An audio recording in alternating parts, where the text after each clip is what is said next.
What's going on YouTube? Jake here. Welcome back to the channel. Thank you guys so much for joining me today on this video. I'm excited to make this one because I don't do a lot of them, and it's going to be a book review on this book right here, Think Like a Monk by Jay Shetty. I've made a couple book reviews in the past. I made two of them. One, Limitless by Jim Quick, and one called The Alchemist. I'll tag those at the top there if you want to check them out. I don't make a lot of these, like I said, not because I don't read, but because when I find a book that is very powerful that I want to share, I will definitely hop on the camera and hop on YouTube to give this to everyone, because I feel that a face-to-face connection about a review is much more powerful than typing it out. It's better for me to express it through the camera. So with that being said, if you're also new here, make sure to subscribe, leave a comment, leave a like on this video. Let me know, have you read this book? Do you know who Jay Shetty is? Let me know in the comments.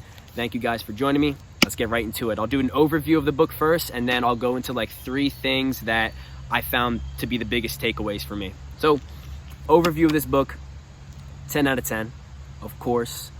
Shout out Jay Shetty if you're watching this, probably not. But overview of the book. The neat thing about this that's different from other books is that the chapter style is kind of cool. So if I can like find a chapter real quick. Oh, hold up. I think here goes one right here. Here. This chapter is called Negativity.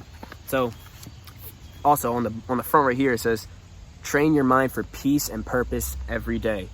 And Jay Shetty truly has trained my mind for peace and purpose every day. I thank him for that. But if you look at that chapter, it was called Negativity. Here's one. This one's called Fear. So the cool thing and the cool kind of design of this book is that you can read it in any order that you want. Obviously, I read it each chapter to chapter, but if you were to jump around, if you were to go from chapter Fear to chapter Purpose, there's no real order. He's going to help you and give you the most meaning in that chapter, no matter what. So order doesn't matter in the book, and I thought that was pretty cool that you could just jump back to the chapter like on mindset, jump to the chapter on ego. So he has all these different kinds of big names on the chapters, but there's more meaning in the chapter rather than following a specific order. So I thought that was neat. Along with this, something that he does, and I highly recommend that you do each one that he has in the book. Let me find one here. He has these things called try this. So here's one. He has tips and try this. This one, okay, this one's about awareness. So it's telling me that recognize the space that you're in, like being more aware. So recognize if you're in a place with more people, is it quiet? Is it loud? How many people are there? Do you like the atmosphere? Are you really supposed to be there? Noticing the value behind the choices that you make. So he has you go through these exercises through each chapter, and he gives you a good amount. And by doing them, you're going to help yourself. You're going to benefit yourself and learn more about yourself and the world around you. And that's what I have gained from doing those try these type things. If you see my Limitless review by Jim Quick, he does a lot of these try these to become a better and exceptional learner. So highly recommend do those try these. Along with that, let me see if I can find, okay. He has meditations within his book. The meditations are very, very powerful. I don't know if I can find one because I know he gives you a good amount. Let's see. He has one on, oh yeah, here you go. He has one at the end of the book. This one, it's called Chant. So he has one called like visualization. So he uses the power of visualization through meditation. And then the chant one is the last one at the end of the book. I think that was one of my favorite ones, the power of sound and how that can help through meditation. So he uses what he has learned from being a monk and gives it to us. Even the meditations gives it to us to use. So do the meditations. Don't just read the chapter and blow through it, right? If you are going to read this book and you're going to get this book, make sure that you take your time. Like I took my time on this book.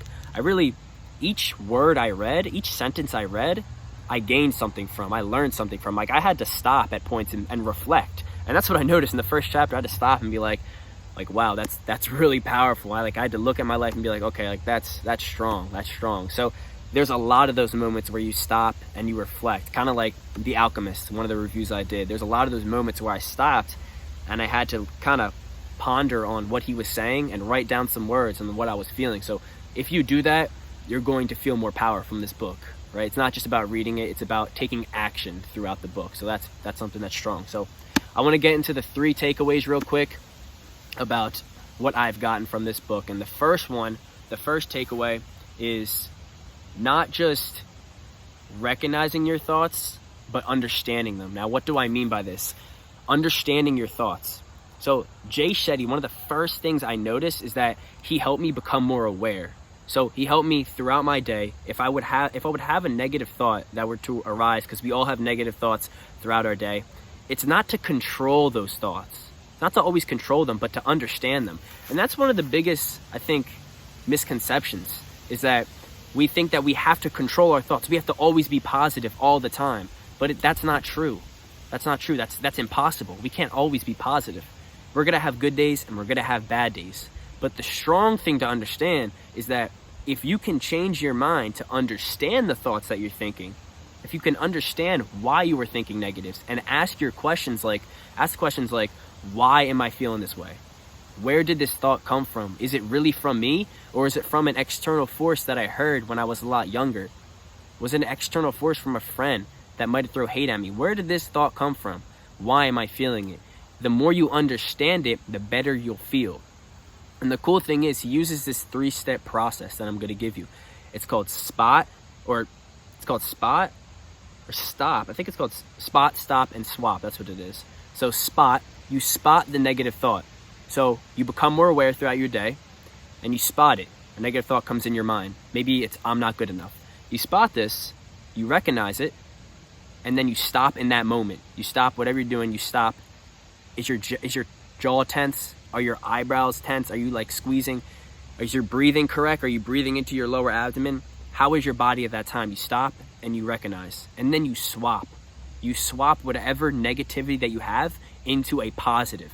I thought this was pretty cool. I started using this a lot more, and it helped me become more aware of my thoughts. And the more I become more aware, the more I can kind of combat these feelings and understand where they're actually coming from, right? If I stop in the moment and think, where did this even come from? And I just kind of ponder on it. So that's pretty neat. And then the second takeaway I got was really like an overall perspective. It was kind of like a perspective change. Like, I felt that really the true meaning behind Think Like a Monk was that we are all guests. I truly think that, like, we are just all guests here. There's nothing that you can hold on materialistic wise. You shouldn't be holding on to the value of a car.